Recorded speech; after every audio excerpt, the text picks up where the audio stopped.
Hello, everybody. So you're probably wondering, Care, how come we're not seeing your face right now?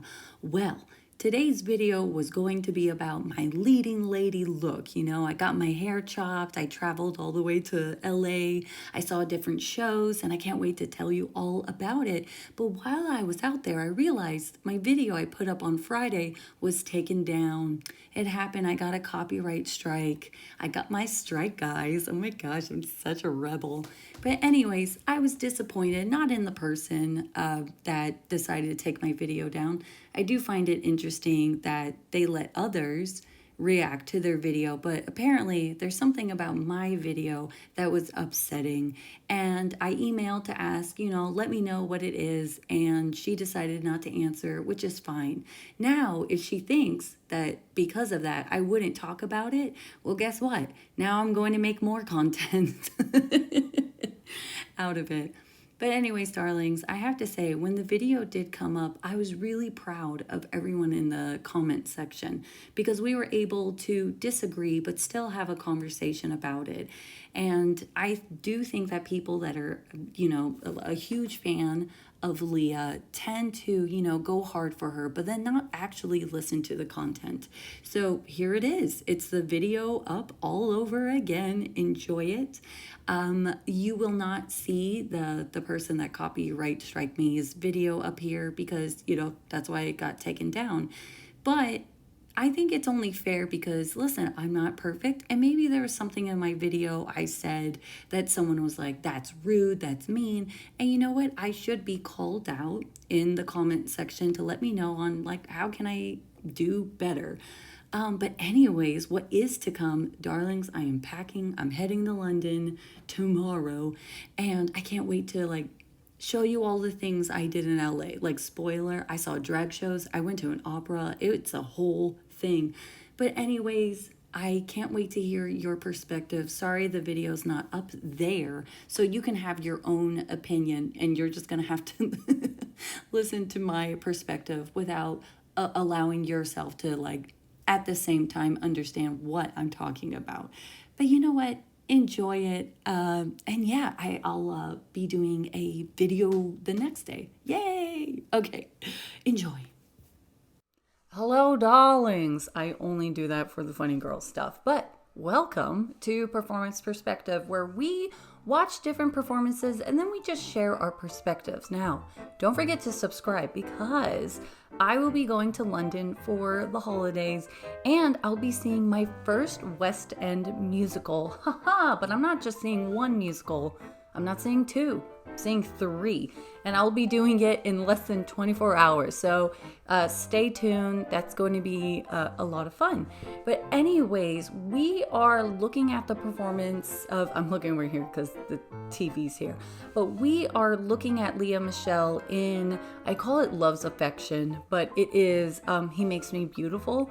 Please correct me in the comments. So I do the Lea Michele videos every month. So what have we missed on here? The soundtrack is out, so you can stream that.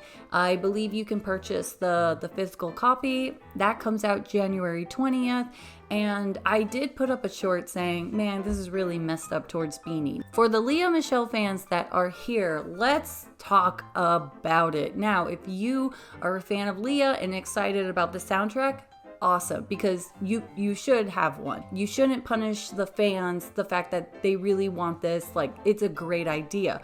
But let's also realize this is really messed up towards BINI. And it has nothing to do with Lea Michele doing this to BINI.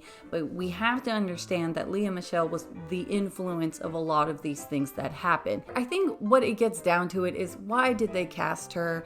And no, I don't put the blame on BINI. I think as a performer, there are three things I say as a performer. I'm like, one, be delusional, be confident, but be realistic. And I think when they were like, yeah, it's funny girl, she should be funny, it's like Barbra Streisand became a star from this musical because of her singing ability.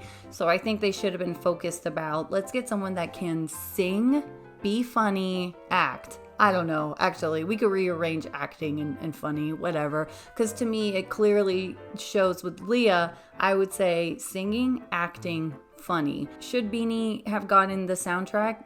I mean, obviously no, like that wasn't going to work out. It's just really interesting to see this, and it's the thought of them erasing Beanie and also saying like, wow, she was horrible at this, and it's like, but you cast her, like why? Now, as far as Leah being the influence, what I mean is, and you can correct me if I'm wrong, because I don't know for sure, but I believe it was offered like, hey, we're doing Funny Girl, and she was like, yeah, I'm not ready. And I think that was around 2014.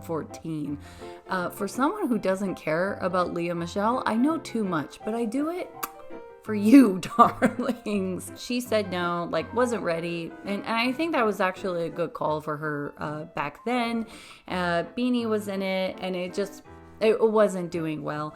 And Leah came in. Now, I did read this in an article. So Leah, Spring Awakening reunion happened, and she told the director, Michael, who was the director for Spring Awakening, who is the director for Funny Girl, she's like, hey, if there's ever a chance for me to be Fanny Brice, I'm more than happy to do it. So I don't think it's Leah's fault that Beanie was out, but what I think was going on was they're like, the show's not doing well, we're not selling enough tickets, and even though Julie Benko is amazing, unfortunately not a lot of people know who she is, and they thought Beanie would have been the pull for people to come and see her. She's getting sick, so what are we gonna do? Leah, hey, if you need me, absolutely, yes, that's what I mean. It's not her fault, but she is an influence of things that happen. You know what it is? This is gonna get a little sad. I used to be a fan of hers. I used to love her in the Glee days. I even went and saw her perform live. She was singing at the Grove in Los Angeles during Christmas time with Seth MacFarlane. And I just remember being like, wow, I'm so lucky. And then the whole thing came out as far as like what she was like on the set. And it was just, you know what it was? It was just disappointing. It was disappointing, and it just broke my heart, and that was it. I was like, I'm done. Seeing what she's doing and how she's treating others now and how she handled the situation, it's just a no for me. But you know what? It doesn't take away that she has a lot of talent. And yeah, there we go. So after all of that, let's go ahead and get into the performance. Hi, it's me again. This is when we pretend that we watched it together. Right away, I don't like the staging. I think that's fair to say. I know someone on this channel actually said that this theater is not the best as far as putting on this show because it is a smaller theater. So it's like if they had a bigger one, they could have played more with the Ziegfeld sort of. When I think of Ziegfeld, I think of the Staircases. Lucille Ball, like she was a Ziegfeld girl, but she was a Ziegfeld model. A Ziegfeld girl would do these shows. Ziegfeld models would pictures and stuff, so she would be on posters, but she wasn't pretty enough to be in the shows. Thing I think of is when she was trying to do Ziegfeld things, and the storyline is that her character dies and gets shot, and so she's supposed to glamorously die, but the hat's heavy. So I think of Staircases is what I'm trying to get into. I mean, the costumes are beautiful, the singing is great, it sounded good. So, okay, do I think it's funny? No. Can I point out why I don't think it's funny? Or if you think it's funny, great. What part in it do you think is the funniest? If you've never seen it, there's a show called A Show That Goes Wrong, where they're putting on a performance and things go wrong. It's hilarious. It's one of my favorite things to watch on Broadway HD. Now, in order for them to write the show, they write it as if, okay, what if nothing went wrong? And then they start adding the things. And I think that's the direction they should have done with this was, if this was done exactly how Ziegfeld wanted it, how would that look? And what was it with Fanny coming in that they still were doing what they were supposed to do, but she kind of messed it up for them. I'm going to watch it again. So it's a great moment. I love that she's being dragged and stuff. So that's good. So instead of just like pointing it out, being like, look, I'm pregnant.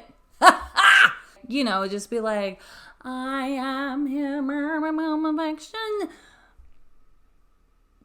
of his love affection. Instead of going into it being like jokes, play with it a bit more. Like if you want to make it funny, you don't have to shove it in the face and be like, this is funny, right? It's like, no, let me know. Is that part of the script in the staging? Make it make sense. So yeah, if there were stairs and they're like, she's coming down the stairs, she's like, careful, I am with child. If there's something that they do and it hits her, play off of something. They're just walking. So the reason why I'm starting to get nitpicky is to show like, hey, this is how you can actually play with humor. So she's like, I look in my love's, whatever, the glass thing, right? And she's like, hand it over, right? But then it could have been staged where they actually put the glass towards her. And she's like, I look in the, like, that sounds like choreography of someone being like, yes, look at you. And she was like, whoa, be like, duh. I like the idea of as if she doesn't want anyone to realize she's pregnant. See what I mean? So in this part right here, when they're doing the cross, what I want to know in my head was, okay, if they did this, what would be right? Where would she be? I think what's supposed to be funny in that is the humor of, oh, she's singing higher, and as she's about to hit the high note, it's like, oh, but there was no reaction to it really. So even the guy behind her, he's more like, oh my gosh, I'm touching your stomach, but it's like, actually play it like you were like, the show must go on, and you're trying to act like nothing is wrong. Things like that. It's like, let's clean this up. I don't know if she's reacting because he let go or she got a kick. Like, that would have been something where she's like, a beautiful, oh. It didn't really happen. Wish there was a bit of more of a reaction from the other two. She could go ham with it. She's like, yeah. Or, okay, that's too modern. But she could go with it. It should be them that has a bit more reaction. That's what I mean. Oh my gosh, it's the same thing. I think it's the reaction of other people that helps it in its humor. Yeah. So yeah, it's a no for me. And even though I am saying a lot of it is staging people around her, yeah, I'm sorry. Lea Michele's not funny. It doesn't mean she's not funny to you. You let me know in the comments what part in this where you're like, this made me laugh so hard. Or you might be like me where it's like, no, she's not funny. I think her strongest thing is her ballads. I really do. I think as far as like her comedic timing and stuff is maybe the weakest thing about her. And that's my opinion. Anyways, darlings, that's it for today's episode. I can't wait for you guys to come along with me to London. I'm living my life in London. If you want to see more of me, and listen, I post 3 times a week, but if you're like, I missed you, come check me out on Instagram and TikTok, Care Off Book. And without further ado, take care, darling.